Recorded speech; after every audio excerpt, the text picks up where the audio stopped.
Amados hermanos, en cuanto el alma alza la mirada hacia el cielo profundo, una pregunta que ningún mortal puede eludir nos sale al encuentro. ¿Quién colgó las estrellas en el vacío? ¿Quién puso umbral a la luz y trazó frontera para las tinieblas? La inteligencia humana ha luchado por siglos para atravesar ese velo de misterio, pero hay realidades que, aunque se funden laboratorios y se escriban tomos enteros, el hombre no puede por sí mismo sondear, porque el origen de todas las cosas aconteció fuera del alcance de cualquier testigo, y no existe experimento que reproduzca el primer instante de toda la existencia. Cuando la causa última yace más allá del campo de la observación, la ciencia auténtica se vuelve humilde y el corazón humano, si se empecina, se refugia en conjeturas y especulaciones.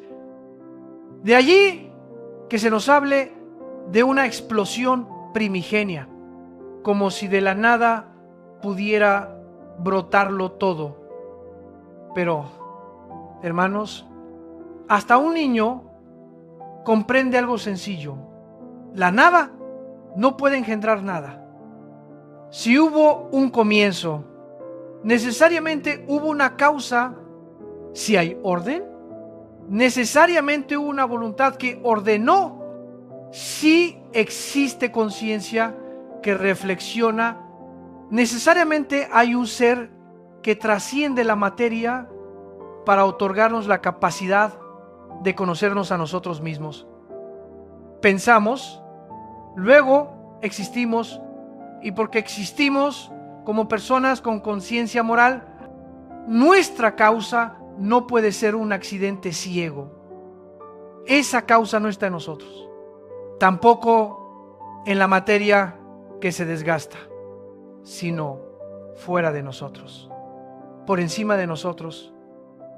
La Escritura ha llamado a esa causa con un nombre eterno: Dios.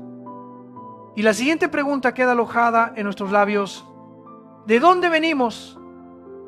Hay voces en la modernidad que dicen que todas las especies se transforman unas en otras, que de un mismo tronco vegetal, animal y humano han saltado de rama en rama como quien cruza una calle. Pero cuando seguimos la luz del conocimiento, vemos límites firmes en la creación. La genética, desde que se descifró la estructura de la molécula que porta la información de la vida, nos enseña que el manual de cada especie es singular y posee fronteras. La semilla del caballo no puede elevarse para convertirse en la naturaleza de la jirafa, y la semilla del perro no puede tender un puente para mezclarse con la esencia del gato. Las hibridaciones temerarias, si las hay, solo paren seres incompletos y estériles, como señal de la línea que el Creador trazó entre las especies. Asimismo, la biología no nos entrega un relato de ascenso indefinido. Al contrario, nuestro propio cuerpo, célula por célula, se desgasta cada día. La ley que gobierna el universo señala una tendencia al deterioro, no una escalera hacia arriba.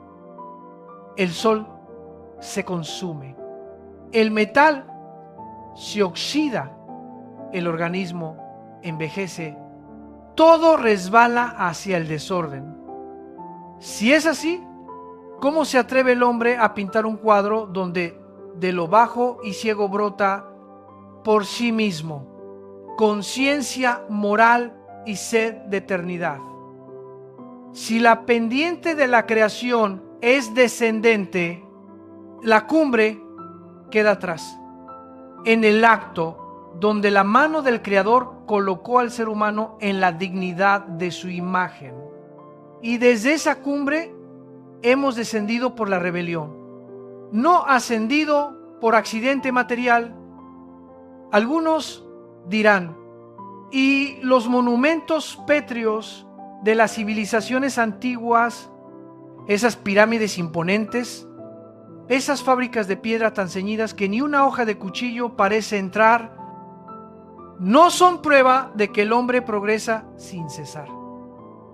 Hermanos, la arqueología más de una vez nos ha asombrado, no para que adoremos el intelecto humano, sino para que nos inclinemos humildes ante páginas de la historia que olvidamos. Cuando piedras que pesan como colinas fueron transportadas, cuando arquitectos sin máquinas modernas midieron los cielos con precisión, o admitimos que los antiguos poseían una sabiduría que ignoramos, o corremos a inventar relatos foráneos para llenar el vacío. Pero la Biblia abre otra puerta. La historia conoció gigantes, seres humanos descomunales, fruto de mezclas ilícitas, que sembraron una especie de hibridación y de violencia. Esas huellas, aunque soterradas o distorsionadas, nos recuerdan que una batalla invisible ha estado y está sucediendo alrededor de la humanidad. Luego se alza una cuestión más honda, no solo sobre el origen, sino sobre el destino, que hay más allá del último aliento. Algunos narran visiones, otros hablan de túneles de luz. Los escuchamos con empatía, porque hay horas en que el alma parece desprenderse del cuerpo y uno ve lo que el ojo común no ve. Pero la Escritura nos enseña algo más decisivo que las sensaciones. La fe. Se ha dicho en la primera carta de Pedro que amamos a Jesucristo sin haberlo visto, y precisamente porque no apoyamos la vida en la visión, aprendemos a vivir apoyados en la confianza. El cuerpo puede estar tendido sobre una mesa de operación, la conciencia puede sentirse suspendida, pero la vida verdadera pertenece al espíritu. Cuando se corta el lazo invisible que une el alma al cuerpo, cuando el espíritu se separa y se abren dos sendas, o la luz del cielo o el abismo de la lejanía eterna, allí acontece la muerte en su sentido más profundo. El cuerpo sin el espíritu está muerto, así lo afirma la palabra. Por eso, al hablar del alma, no nombramos una ilusión nebulosa, sino el centro de la mente, de la voluntad y de los afectos. El ser humano es un compuesto misterioso. El espíritu nos orienta hacia el Creador. El alma nos capacita para amar y elegir, y el cuerpo es templo donde ambos se manifiestan en el mundo desde que la humanidad se apartó de Dios. El espíritu fue herido y generaciones han vivido como portando un vacío que nada creado puede colmar. Por eso, las experiencias fuera del cuerpo, los sueños de ingravidez, aunque reales en el plano fenomenológico, no pueden erigirse en criterio último de la verdad. El criterio es la revelación del que hizo nuestra alma y fijó el destino de nuestra vida. Entonces, alguien pregunta, ¿hay vida fuera de la tierra? ¿No prueba la inmensidad del universo que no estamos solos? Hermanos, el universo no fue creado como un desierto sin sentido, sino como una gran casa con muchas estancias. La Escritura habla de cielos, la atmósfera que respiramos como el patio delantero del mundo, el espacio sideral como el patio trasero, y luego una estancia más alta donde la gloria de Dios resplandece. Entre estos ámbitos se extiende una oscuridad espesa como terciopelo, un velo entre la gloria y la tierra, Al hombre se le confió administrar la tierra, cuidar los mares, cultivar los campos, pero no se le dio autoridad para enseñorearse de los dominios que los ángeles custodian. Toda ambición de conquistar el universo, si se separa de la voluntad del Creador, solo infla el orgullo frágil del ser humano. Así, regresamos al centro, ¿qué es la verdad? Hay quien dice, mi verdad es esta. Tu verdad es aquella. Siempre que no me estorbes, tengo derecho a nombrarlo todo a mi antojo. Pero si la verdad es mero sentimiento privado, el lenguaje se fractura, la sociedad se trastoca, la ley se torna arcilla blanda bajo los dedos del poderoso, si se puede llamar luz a las tinieblas, varón a la mujer y mujer al varón, matrimonio a cualquier emparejamiento caprichoso. ¿Qué quedará que no pueda redefinirse? No, hermanos, la verdad no es un camaleón que cambia de color con el muro de nuestros estados de ánimo. La verdad es lo que corresponde con la realidad como Dios la ve y la establece. Si Él ha hablado, eso es roca. Si Él ha creado, ese orden es la carta magna de la verdadera libertad humana. Por eso, no despreciamos la ciencia. Al contrario, amamos el conocimiento verdadero, porque toda verdad es de Dios. Pero debemos distinguir, la ciencia describe cómo funcionan las cosas. La Escritura revela por qué existen y hacia dónde se dirigen. Cuando la ciencia es humilde, se vuelve amiga de la fe. Cuando el hombre es soberbio, convierte la ciencia en ídolo y le exige respuestas que solo el cielo puede dar. Allí la conjetura se disfraza de certeza. La suposición se vuelve dogma y el polvo de la mentira cubre el espejo de la época. Hermanos, entre tantas voces, Dios nos llama a las sendas antiguas.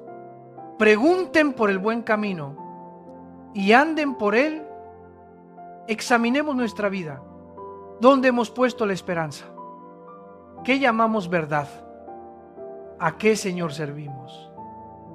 Porque un día, cuando se corte el cordón que une el alma y el cuerpo, todas las excusas caerán y solo quedará una realidad.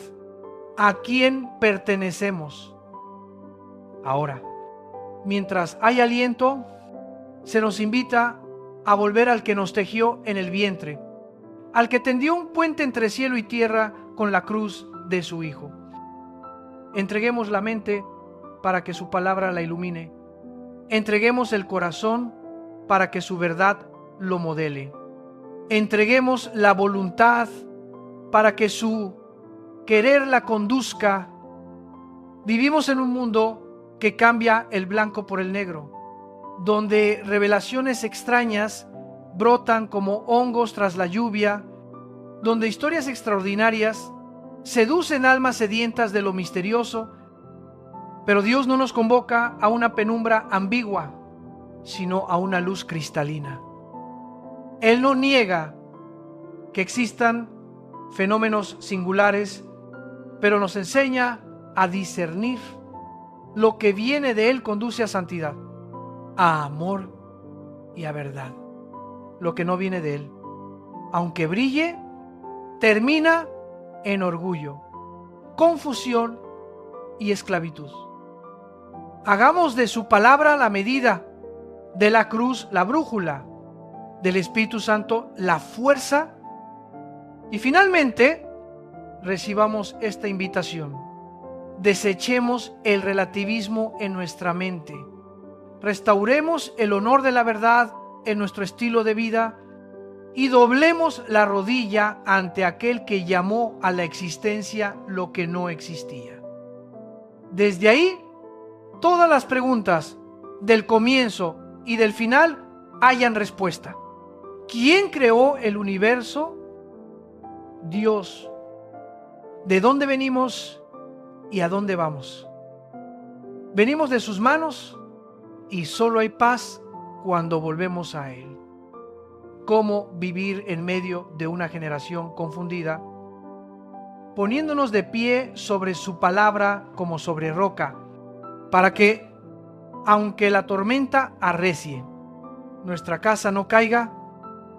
Y entonces irrumpe la pregunta candente en medio del ruido de la época: si cada quien posee su verdad, ¿queda aún una verdad que se eleve sobre todas, a la cual podamos aferrarnos para vivir, para amar, para morir con dignidad?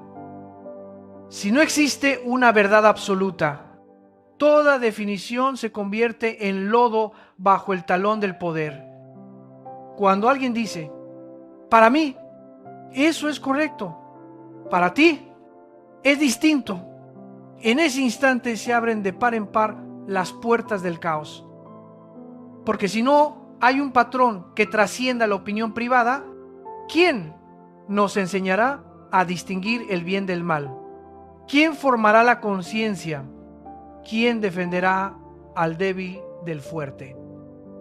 Hermanos, cuando una persona proclama: no hay Dios, esa frase no cae al vacío, regresa como un eco a su propia alma. Si no hay Dios, ¿quién es la autoridad última? Nadie. Y entonces el hombre se sienta en un trono que no le corresponde, se hace legislador, juez y verdugo de su propia conciencia.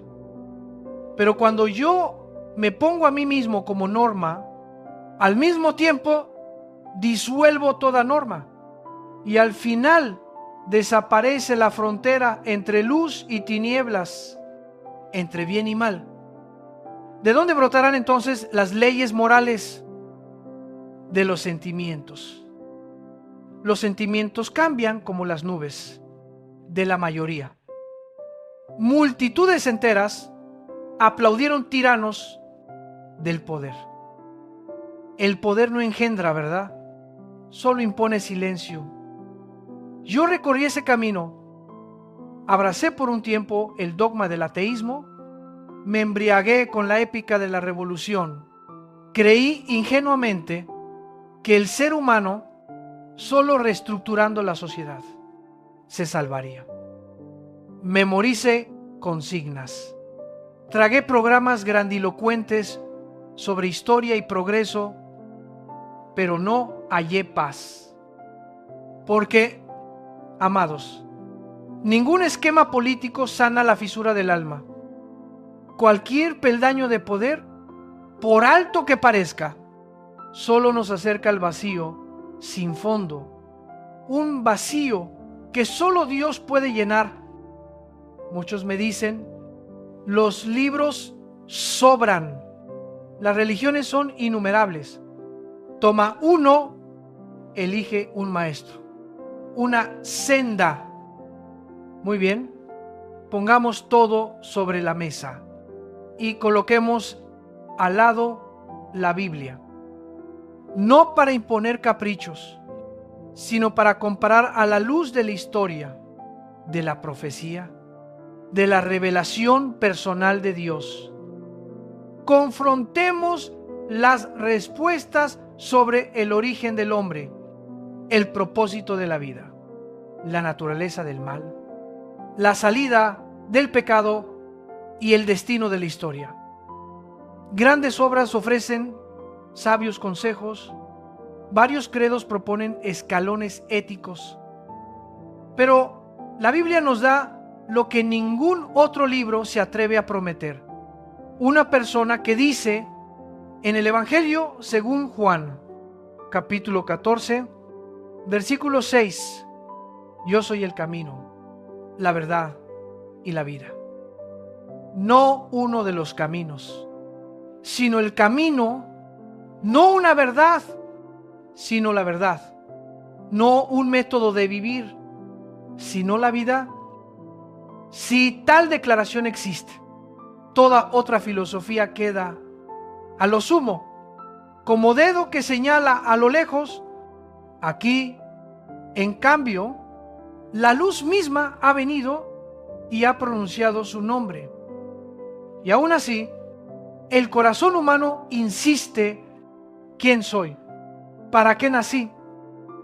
Uno corre tras la fama, otro acumula dinero como si almacenara paz, otro escala títulos como amuletos contra el vacío, y cuando alcanzan la meta trazada por la codicia, descubren un desierto dentro. La historia está colmada de hombres y mujeres que creyeron tenerlo todo y de pronto cayeron frente a una soledad inexplicable. ¿Por qué? Porque, como dijo el rey Salomón, Dios puso la eternidad en el corazón humano. Fuimos creados para Él. Por eso todas las glorias de camino, como la flor del campo, por la mañana florecen, por la tarde se marchitan y el vacío permanece, exigiendo un amor más fuerte que la muerte. ¿Cómo tocar entonces esa verdad imperecedera?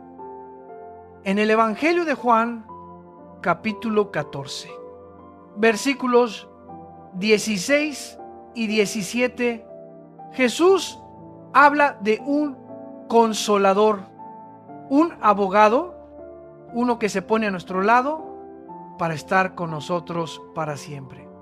El Espíritu de la verdad. No viene a aprovecharse ni a oprimir, sino a conducirnos en la luz. Mientras Jesús estuvo con los discípulos, los guió día tras día, comió con ellos, durmió con ellos, los instruyó y corrigió. Luego dijo: me voy, pero no quedarán huérfanos. El Padre enviará al Espíritu Santo. Y desde Pentecostés, lo que acontece en el creyente no es una religión embutida de ritos, es una presencia que transforma la raíz. Recuerdo la hora en que Él tocó una mente programada por los sistemas de la época. La mente humana es como una memoria llena de ruido, filosofías a medias, prejuicios heredados, razonamientos orgullosos, temores soterrados. El Espíritu entra, no con mazo para romper, sino como quien pela una cebolla con paciencia. Hoy una capa, mañana otra, va retirando los datos corruptos, las lógicas falsas. Entonces la inteligencia se renueva y comenzamos a pensar cómo piensa el Cristo. Reaprendemos la mirada sobre el matrimonio. Aprendemos a amar a los hijos, a trabajar con limpieza, a usar los bienes como administradores y no como dueños. Aprendemos la dulzura en lugar del martillo, la humildad en lugar de la vanagloria, la compasión en lugar del juicio. Este es el milagro de una mente recreada. Alguien dirá: ¿y la evidencia? En Juan capítulo 16, versículo 13, Jesús asegura que cuando venga el Espíritu de la verdad, Él nos guiará a toda la verdad. No guía con látigo, sino con una voz suave en la conciencia, con lucidez en decisiones grises, con fuerza para decir no a lo malo y valentía para decir sí a lo bueno, aunque cueste. No enseña por capricho, no se inclina ante modas, nos recuerda lo que Jesús dijo y nos muestra lo que vendrá. Así, El discípulo no persigue rumores, escucha un llamado y por eso permanece firme en medio del torbellino. Pero, ¿cómo puede un pecador acercarse a la verdad santa? Aquí late el corazón del Evangelio. No por méritos, sino por gracia. Muchos creen que deben limpiarse antes de venir a Dios. Intentan ordenar su vida, cortar viejos hábitos y prometen buscar al Señor cuando estén mejor. La Biblia proclama lo contrario. Ven tal como estás. Trae contigo el barro y las lágrimas. Agárrate de la cruz como náufrago al único salvavidas. Porque no nos limpiamos para ser amados. Es el amor derramado sobre nosotros el que nos limpia. El ladrón al lado del Salvador no tenía currículo moral. Sin embargo, un ruego humilde: acuérdate de mí. Recibió una promesa de paraíso. ¿Qué cambió la sentencia en un instante? El poder de la gracia, la fuerza de la sangre. Por eso, cualesquiera sean nuestros pasados, rencores, adicciones, traiciones, abortos, inmoralidades, odios, violencias, el Evangelio nos llama por nombre, uno a uno. Vuelve. Nadie está tan sucio que esa sangre no pueda lavar. Nadie tan perdido que ese brazo no pueda alcanzar. Son los que se consideran bastante buenos quienes tropiezan con la gracia porque creen no necesitar médico.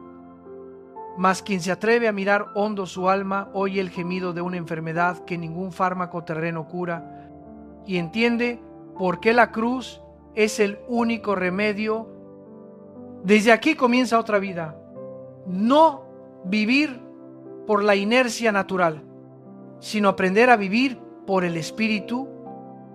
Y la Escritura lo expone con claridad en la primera carta a los Corintios, capítulo 2, versículo 10. Las profundidades de Dios.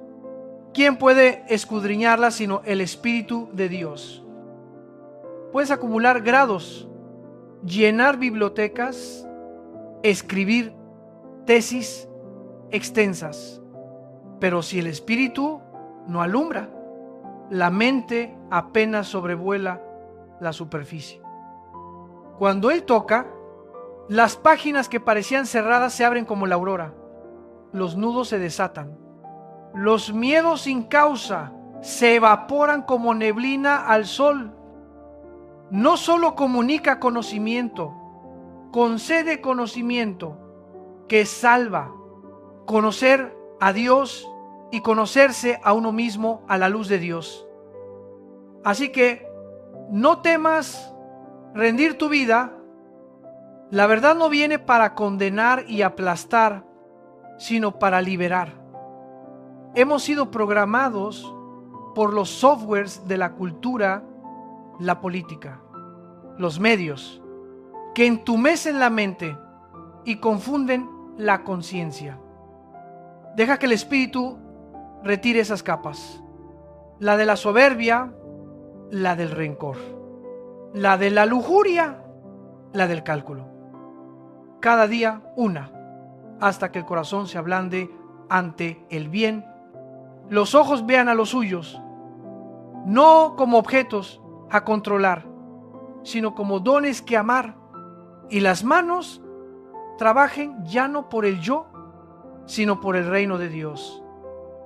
Entonces comprenderemos que la verdad no es un paquete de conceptos, es una relación. Veremos por qué el creyente puede permanecer en un mundo que relativiza todo sin volverse un fanático insensible, porque ha encontrado a una persona.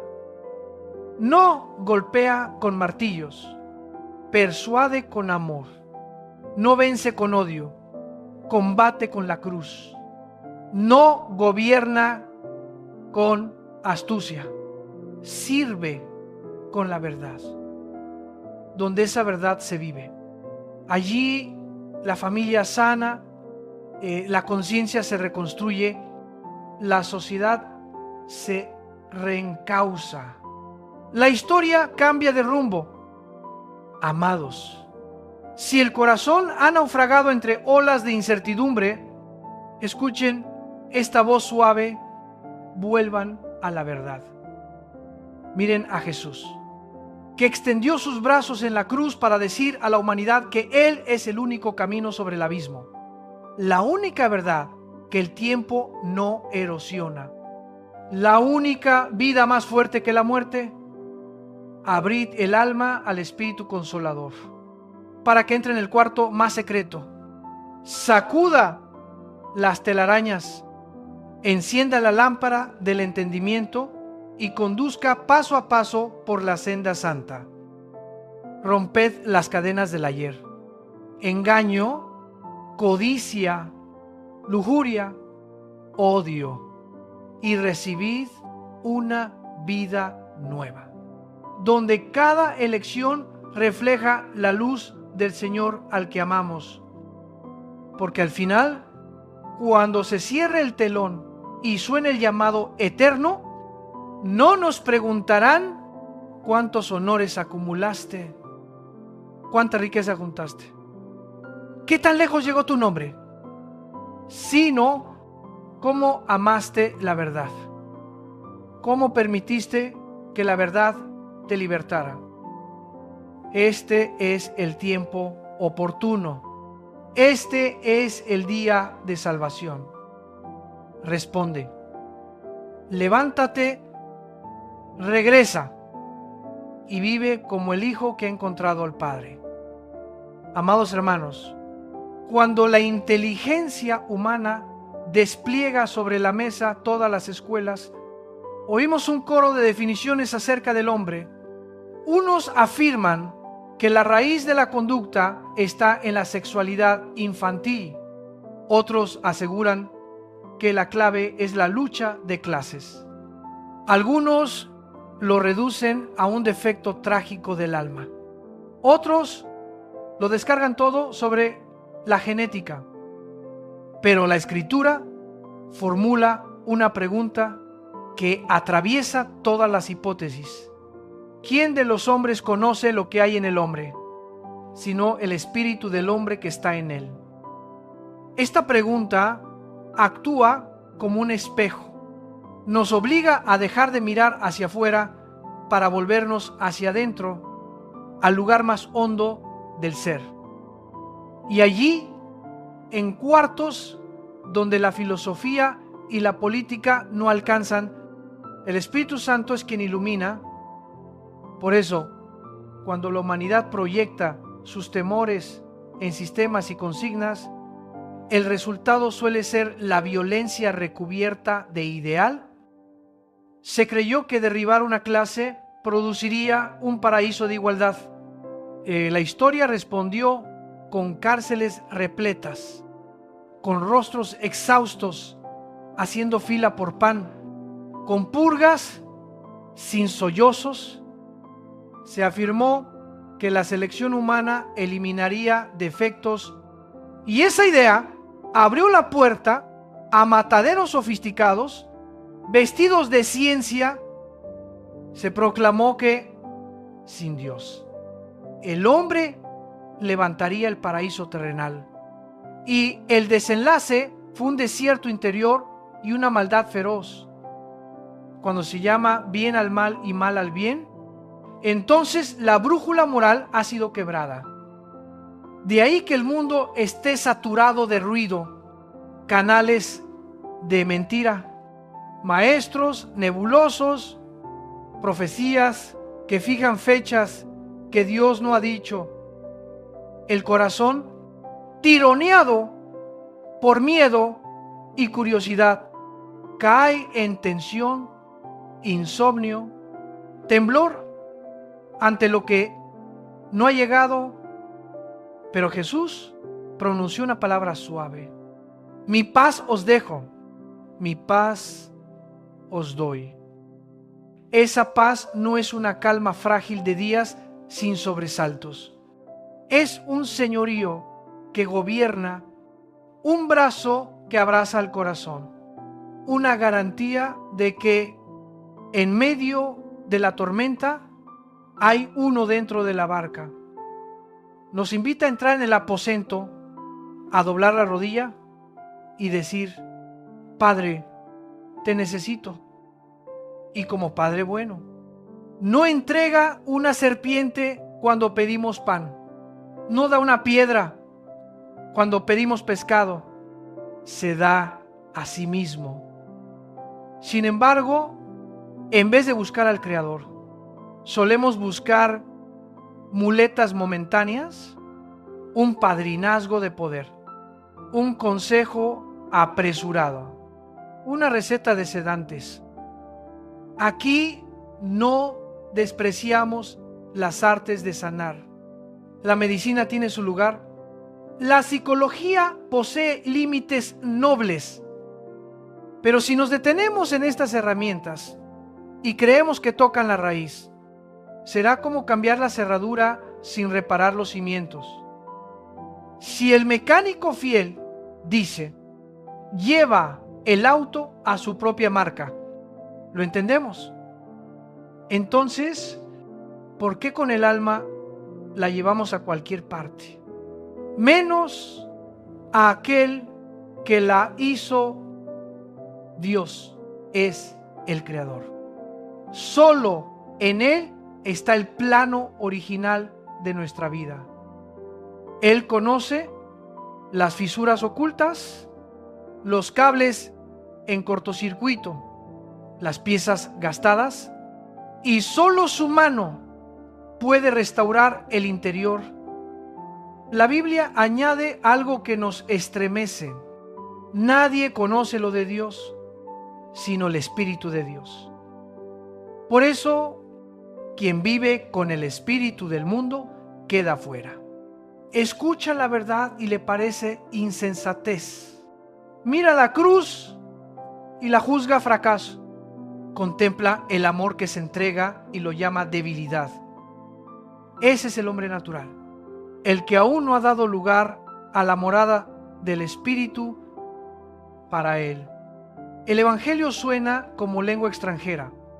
Cada sílaba carece de sentido. Concluye que ahí no hay nada, cuando en realidad necesita nacer de nuevo para tener oídos nuevos. Aquí, cualquier filósofo ateo termina ante una paradoja. La violencia no cura la violencia. El odio no cura. El odio. Algunos se burlaron de Jesús por sufrir la cruz, porque en su lógica el poder solo tiene una forma, la espada, pero la cruz es lo contrario de todo poder despótico. Es el lugar donde el amor carga la violencia y la absorbe en sí mismo. Mata, la lanza con su propia muerte. La cruz no somete por coacción, conquista por misericordia. No aplasta al enemigo, rompe las cadenas dentro de él. Toda revolución que pretende cambiar el mundo sin cambiar el corazón, repite la tragedia. Cambia el nombre del caudillo, mantiene intacto el ego, cambia el color de la bandera, conserva la tiranía. Solo el Evangelio realiza lo que ninguna tempestad política pudo hacer: volver a nacer a un ser humano. Por eso entendemos que Dios no nos entregó solo un código, nos dio al Espíritu Santo para escribir la ley en el corazón. La ley afuera puede ser burlada, la ley dentro se vuelve deseo. El Espíritu nos enseña a traducir las historias sencillas de la Escritura: semilla, tierra, espinos, piedras. en brasas que encienden. Todo campesino entiende la siembra, pero solo quien tiene al Espíritu descubre el secreto. La semilla es la palabra, la tierra es el corazón, el sembrador es el Salvador, y las aves, los espinos, las piedras son fuerzas invisibles al acecho. Cuando el sol de justicia amanece en el alma, las parábolas se vuelven espejo. Y vemos por qué la palabra no echa raíz. Por superficialidad, por ambición, por ansiedad, por placeres. Entonces, por gracia. La tierra se deja arar para oír la voz. Hay que silenciar los ruidos. Mis ovejas oyen mi voz y me siguen. Este es un llamado a la intimidad.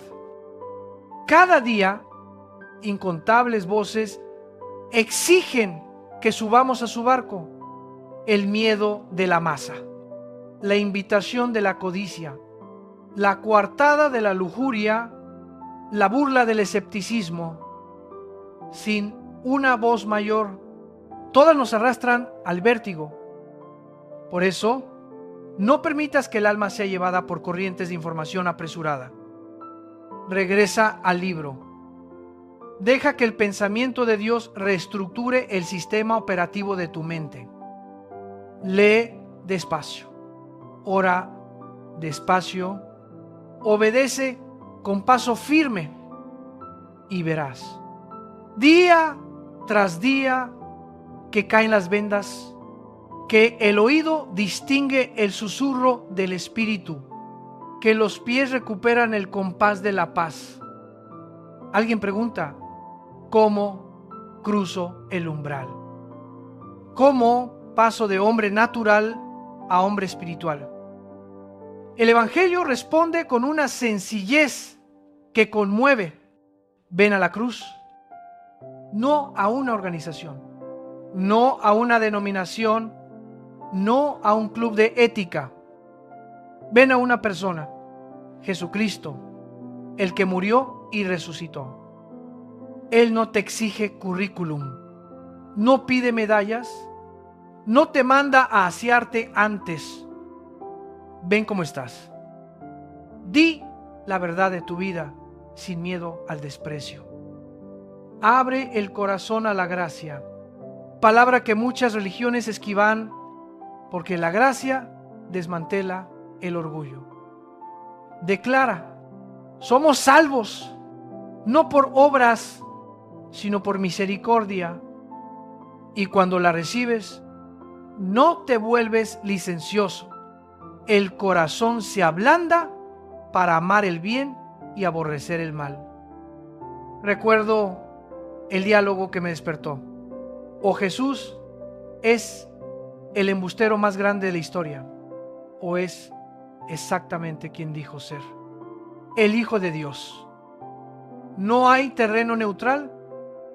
Colocarlo junto a maestros morales es una cortesía para negarlo. Ellos señalan un camino. Él dice, yo soy el camino. Ellos apuntan a la verdad. Él declara, yo soy la verdad. Ellos proponen un estilo de vida. Él proclama, yo soy la vida. O delira, o se manifiesta, y si se manifiesta, a la vida no le queda sino abrir la puerta.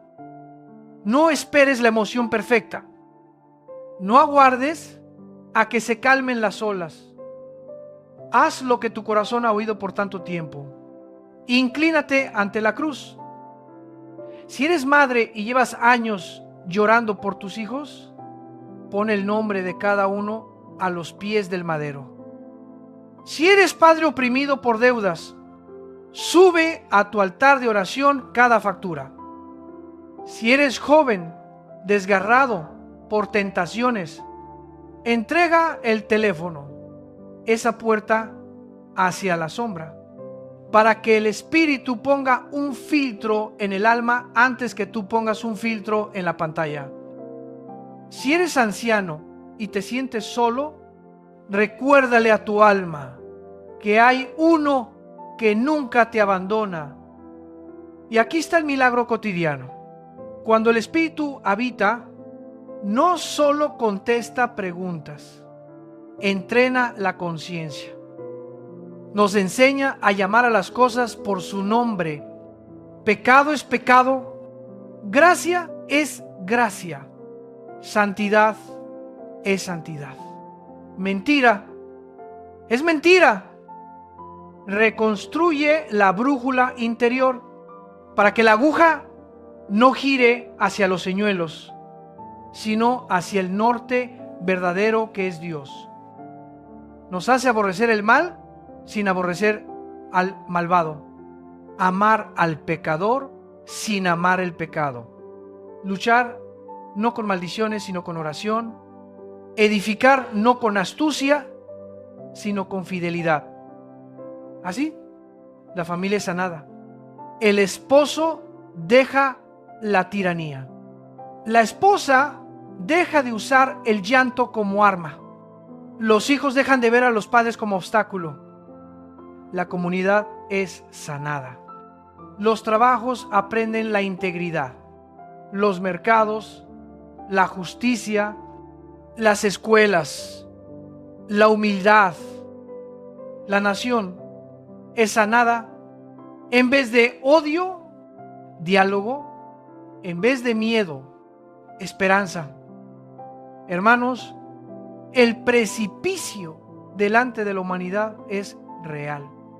Guerras, violencia, ideologías, pobreza espiritual, sin sentido existencial. Pero en medio del abismo se alza una cruz como puente sobre la nada. El Evangelio de Jesús no promete una vida sin problemas, promete una vida sin desesperación. No promete ausencia de tormentas, promete a aquel que manda al viento, no promete ausencia de lágrimas, promete enjugar cada una tras generaciones enteras. Se oye la misma confesión desde celdas, trincheras y hogares sencillos. Cristo me basta. Por tanto, ahora es el tiempo oportuno. Hoy es el día de salvación. Si sientes en tu interior un impulso tierno y firme, no lo apagues. Es la voz del Espíritu. Responde. Habla con Él como con un Padre amado. Permíteme acompañarte en esta oración. Señor mío y Dios mío, vuelvo a ti. He ido demasiado lejos y estoy cansado. Confieso mis pecados, mis decisiones torcidas, mis palabras que hirieron, mis obras manchadas. Creo que Jesucristo llevó mi culpa en la cruz y que al tercer día resucitó. Perdóname, lávame, hazme nacer de nuevo por tu Espíritu. Entra como mi Señor y mi Salvador, renueva mi mente, rehace mi corazón, endereza mis caminos. Desde hoy pertenezco a ti. Enséñame a amar tu palabra, tu iglesia. Y a las personas que pones a mi lado, úsame como instrumento de tu paz y de tu verdad. Lo pido en el nombre de Jesucristo. Amén.